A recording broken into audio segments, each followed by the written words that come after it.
Hotspot দে তো। ধরনি password কি? আমি দিমু না। পাসওয়ার্ড দিব না। পাসওয়ার্ড কি তোর? আমি দিমু না। পাসওয়ার্ড দিবি না কে? হটস্পট দিছে, পাসওয়ার্ড কি ক? আমি দিমু না।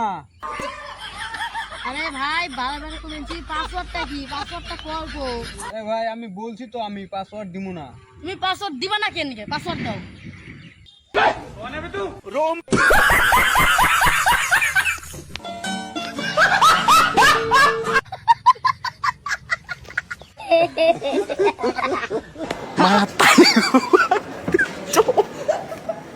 Mata nih gue, Pak. কে কেরম লাগে? শালাই বোধহয় 2 GB নেটওয়ার্ক। শালাই আইতাছে এবার তো সত্যি সত্যি ফালি দিব রে। যাই